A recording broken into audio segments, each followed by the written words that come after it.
This is a video about an issue I recently had with tenants that just moved out. They'd been living in the property for years. They were really good tenants. They looked after the property well. I didn't really inspect the property in many of the years they lived there. But I went over in February earlier this year just to have a chat with them and catch up and see if they needed anything. The property was spotless top to bottom, but I did notice that in the living room carpet there were burn marks. I do recall these burn marks were there before they moved in.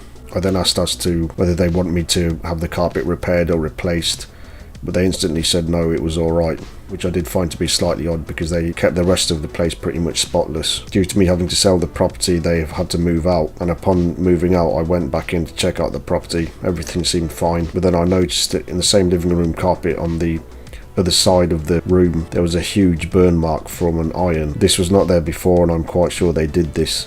What I think happened was that they did not want me to replace the carpet, and they must have strategically hidden the burnt iron segment of the carpet when I'd come to visit, because they knew if I replaced the carpet I would have noticed the burn mark and then maybe charge them for it. I then asked them about this, and they did not directly own up to the burn mark made by the iron, but they just stated that I was going to change the carpet anyway. In these kinds of situations you have to be quite careful. They did leave the property quite clean, but they'd left the bins full and with the wrong rubbish, and I did not like the fact that they were trying to be quite sneaky about the carpet. So as they'd lived there since about 2018, I then went to scour the inventories. I do have a folder system on my computer which takes into account all kinds of documents required for property ownership. For example, I've got tenancy agreements in one, mortgage offers in another. I do have a folder for inventories. I did however scour this folder and I could not find the inventory for this property. These tenants were moved in when I was using my old agency. They've since gone bankrupt. I scoured my emails and I couldn't find the inventory in there. It must have been something that either slipped up or I was never provided with in the first place. I was quite sure I got an inventory done. Maybe that was around the time when I was still not inventorying all my properties, but I would have thought I had one done, but I could not seem to find this anywhere in the emails. The agency who supplied the tenants has since gone out of business and another agency has taken over. I asked them for the inventory and they couldn't find it anywhere. So I was in a bit of a situation with this. I got a quote to replace the carpet, and as they had not fully damaged it, my argument was that with the burn marks that were already there before, this may not be a huge issue.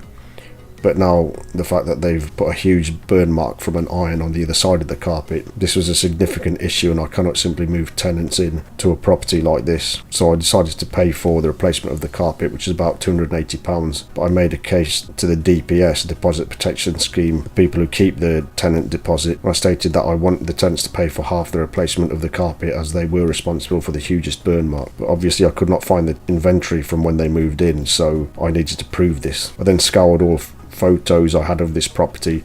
I'd taken some myself personally, and I recall before these tenants moved in, other tenants had been living there obviously, and they had left a mess in the living room. I took a photo of the living room and it just happened to show the exact part of the carpet where this iron burn mark was, and it previously was not there. The photo was taken a month or two before these current tenants had moved in, so this is proof enough that the current tenants did cause this issue. I submitted the photos with the case to the DPS, and I managed to get half the money for the carpet and the money to clean the bins.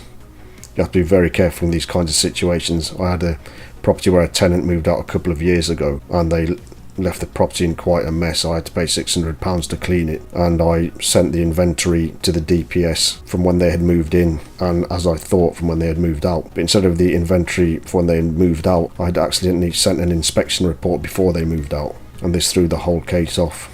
The tenants in that case tried to lie about the property and say they didn't damage it. I had proof that they did. I just submitted the wrong evidence, and the DPS do not give you a second chance to send in amended documentation. I'd basically sent an email with one wrong attachment, and I was not allowed to send the correct attachment. Because of this, the whole case was thrown out. I decided to pursue it a bit, but the tenants got away with all this damage.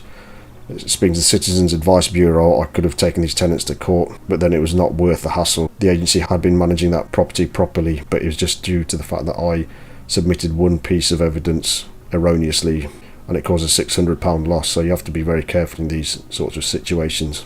If you decide not to manage your properties, inventories are still very important. I had other cases before this when I couldn't claim anything from tenant damages because I didn't do check-in or check-out reports.